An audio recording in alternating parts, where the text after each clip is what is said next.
What's up, everybody? Happy Thursday. Hope all you're having a great day so far.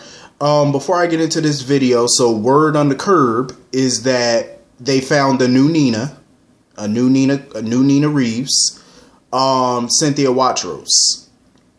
So for those of you who are not familiar with Cynthia Watros, if you watched The Young and the Restless the last few years, like a few years ago, she played Kelly Andrews. Remember when Abby Newman was married to Ben Rayburn, the doctor?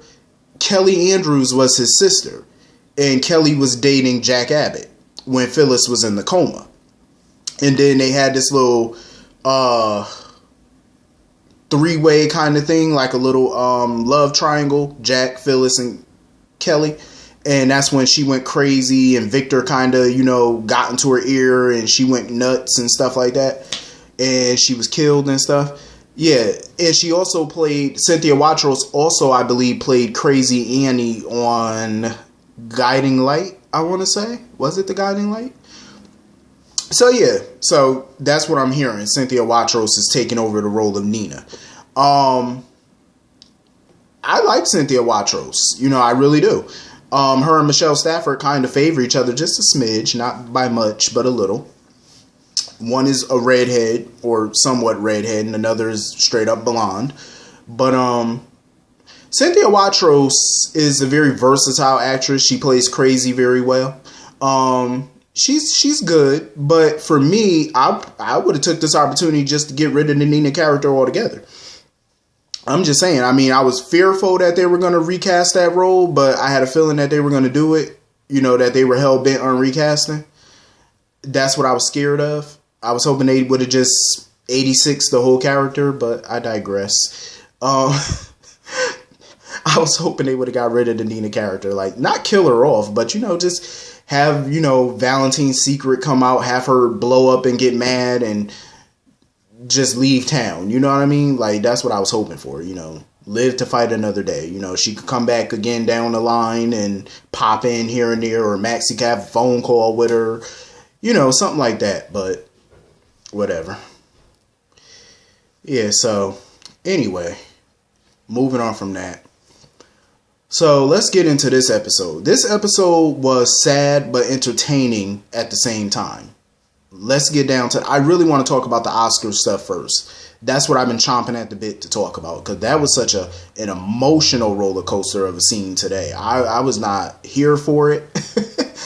It was well acted, but I hate seeing stuff like this, because it happens in real life so much, and it's like, ugh, I hate that, you know what I mean? Because it gets you all emotional and stuff. Like, even though it's just TV, but it happens in real life, you know what I mean? And I could not imagine being a parent and going through that. That's why I felt really bad for Kim and Drew. I felt horrible for Kim and Drew. I felt horrible for Oscar, of course, because, I mean, hell, he's the one dying, at 16 years old. I mean, that's sad, to be dying at 16. I couldn't imagine that. The tumor is basically progressing. His health is in rapid decline. He's basically going, he's not going to be able to walk. He lost his mobility. The doctor basically said he's going to have more seizures in the future. So time is really, winding down for him. And Oscar realized that, he took it like a champ. He realized that he was like, this is basically crunch time.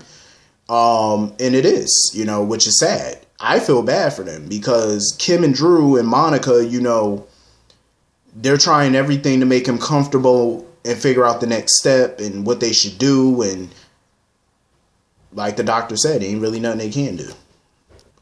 The doctor basically told them the only thing they can do for Oscar right now is to make him comfortable, but I feel bad for them because Monica, Kim, and Drew have all these resources, combined, it's like they, obviously are worth a lot of money, and they have a lot of resources to get their son and grandson the best possible medical care. And it's a shame that none of that is enough to save his life. They got access to the best medical care. You know what I mean? Money is no object with them. but yet it's not going to be enough. All the money in the world can't save their son. That's a shame. You know, when you got so much money, so many, you know, connections and contacts, none of it is going to, you know, save your child. You know what I mean? Like, I know that has to be a blow to be a parent and just have to watch your kid die, you know, and suffer this way. You know what I mean? I could never fathom that. You know, I never could go through something like that. Or, you know, see my parent go through something like that. You know what I mean? Like, that's just heartbreaking. It really is, you know. It's sad to know that you got all this money, all this power, all this wealth, all these connections, and none of it makes a damn bit of difference at the end of the day. That's the sucky part. You know, it really sucks. You know, you could buy whatever you want, but in this case, it ain't gonna help you. I was really hoping for a last minute miracle for him. I was hoping for it, but it doesn't look like we're gonna get it, which sucks.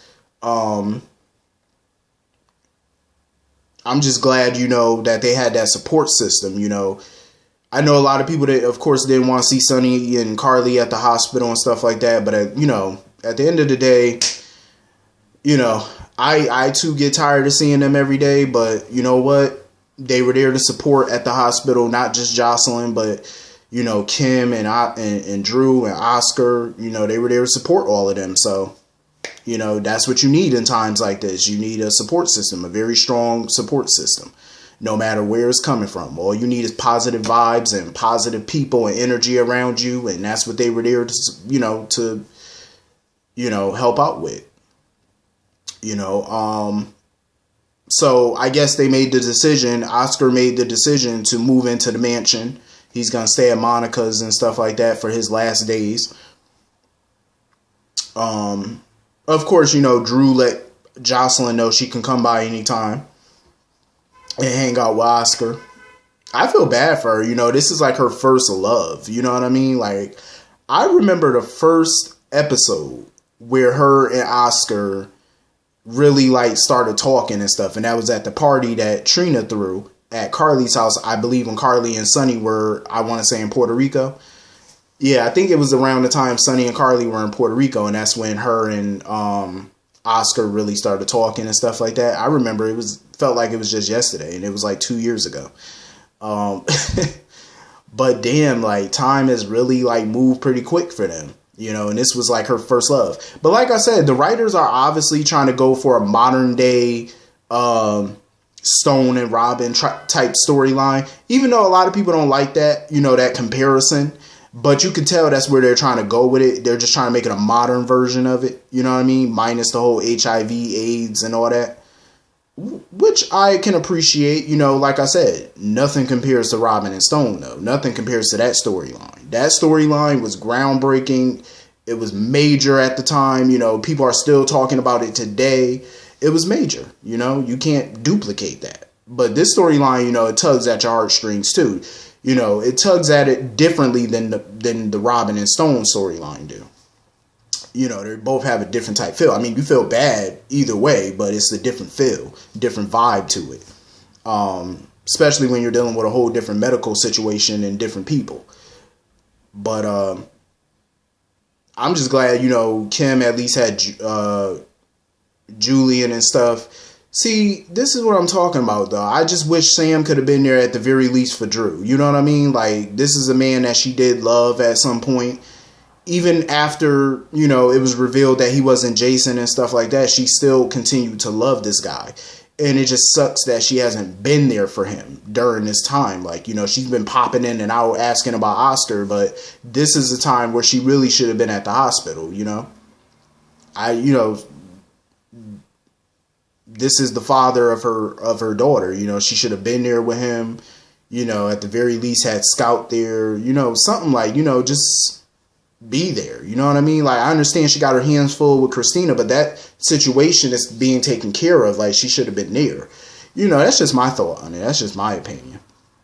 But it's just crazy that they got to go through this. I'm still pulling for a last minute, some type of miracle, like get Robin up in here, Patrick, somebody do some type of miracle, something for this kid. You know, because I really grew to like Oscar as a character. He really grew on me over time. And it just sucks to see them kill another kid off, you know? But anyway, moving on from that. So, we're getting back to the DOD. Because, you know, half the story, half the episode is pretty much DOD stuff. So,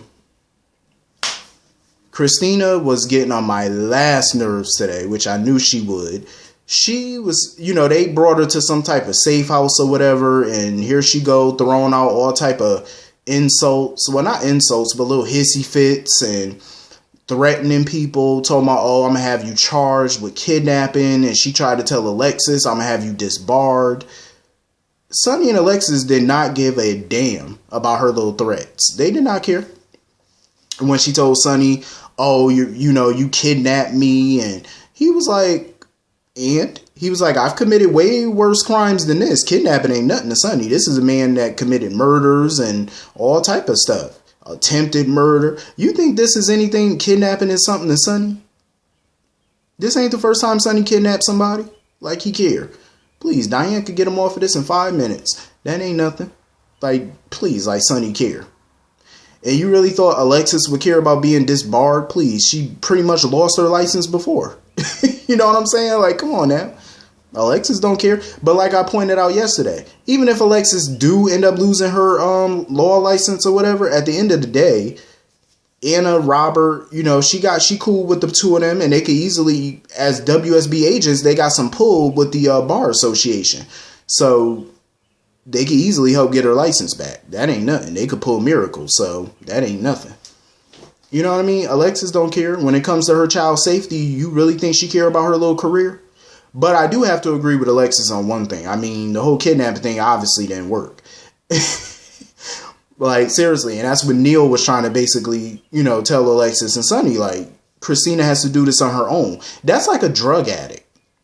You know how many times parents have tried to put their drug-addicted kids through rehab, spent thousands of dollars on rehabs, and those kids still came out and went back to the drugs and stuff like that? This is the same type of situation, just different. It's practically the same thing.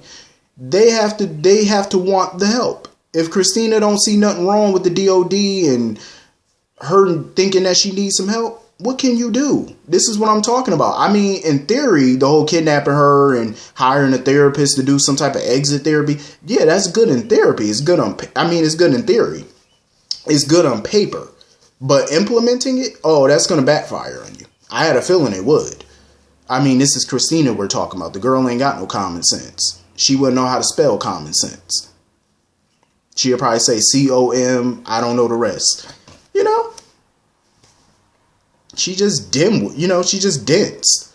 Like, seriously. How everybody around you could see that you're in a cult except you? Like,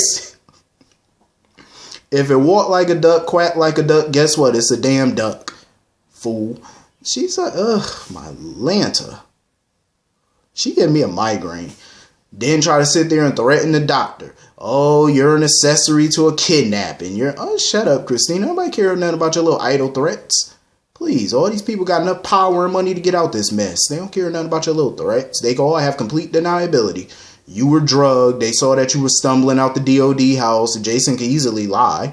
You know what I'm saying? He could say he was just strolling by to check on you. He saw you stumbling out the house, so he picked you up, took you back to the house. You know what I'm saying? You were unconscious. He didn't know what was wrong with you. Easy peasy. You know how many lies all these people could come up with to get out of this mess? It's your word against theirs. Technically, you were unconscious when Jason picked you up and took you out that house. You didn't even remember what happened. Obviously, because you were drugged. So they could easily, it's her word against theirs. They could lie. They could just say that they felt she was in danger and they needed to protect her. That's all.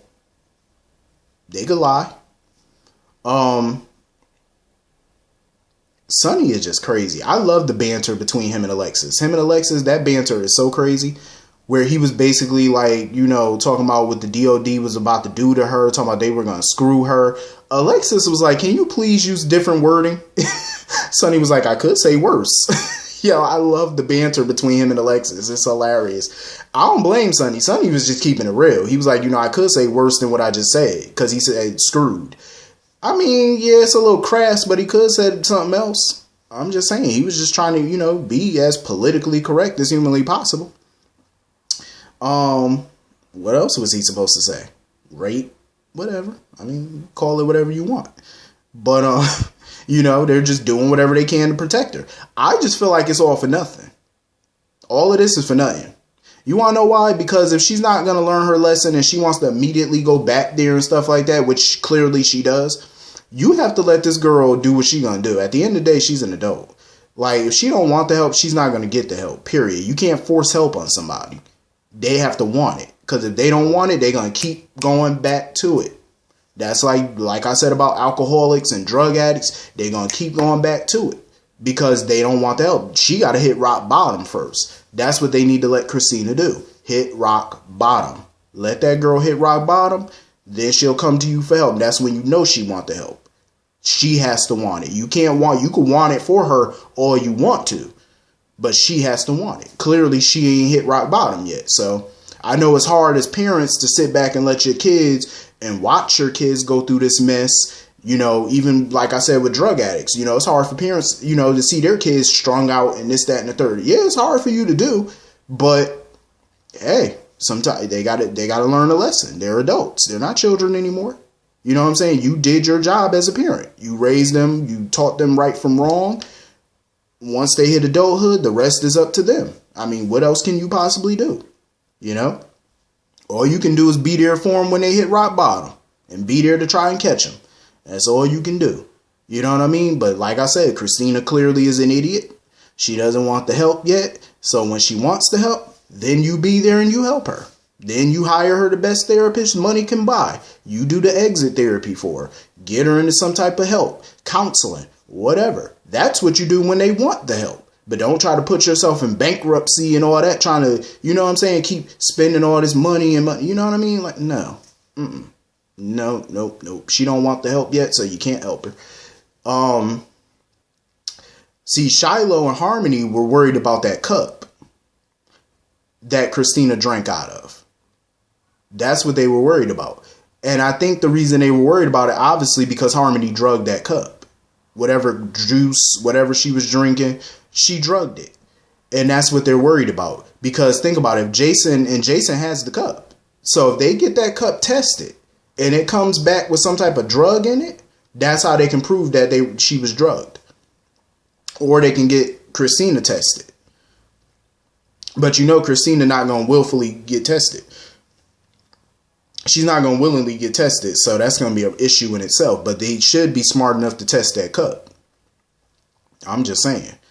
But even if they do, you already know Harmony probably going to take the blame for it. She probably going to come up to the cops and be like, oh, I'm the one who drugged the cup. Shiloh had nothing to do with it. You know what I mean? You know how these cult people do. But my favorite person of the entire episode was my girl Molly. Molly was not having it today. That girl showed no fear. She gave no, she just didn't care. She bust up in that DOD house and laid it all on the line. She was like, I know y'all are cold. Like, she just did not care. That girl did not. I love Molly. Molly tell it like it is. She was letting Shiloh know, you're not going to take both of my sisters from me. Like, Molly was a Hellcat today, and I love it. I love Molly. The one of the Davis girls with some common sense, who actually knows how to spell common sense. I love me some Molly. I love it. It would be something if Molly became an attorney too, though. That would be something. I think she would make a great lawyer. But I love me some Molly, though, because she's spunky. She got a lot of moxie. She don't care. She says what's on her mind. She don't let nobody tell her what to do. She don't let nobody stop her from doing what she believes in. Like, she's just very headstrong. I like that. I love me some Molly. Like, you can't tell Molly nothing. And I love it. She wasn't having it today. I do like I said, I do like Willow and Chase as a couple, but I could definitely see her with Michael, though. But Willow needs to just come forward. Like, she just need to go to the police, tell them everything she knows. But she did have a valid point, though. What Shiloh is doing is not breaking the law. That's the sad part. You know what I'm saying? Everything he's doing is not in violation of any law. So there's nothing that, the cops can technically do about it. But they just gonna have to work together to find some type of evidence against them, some of wrongdoing, and with Chase and, Michael behind her and possibly Sonny and everybody else, it gives her enough resources to where they can accomplish that goal. Something, you know what I mean? Because they got to shut this dude down, because it's obvious that he's running a cult. That's clear. That's clear as day. Proving it is going to be a hard part, but it's clear that that's what he's doing. But anyway, I thoroughly enjoyed this episode today. Hit the comment section. Let me know what y'all thought about today's episode, and I will see you all tomorrow. Have a great day. Peace.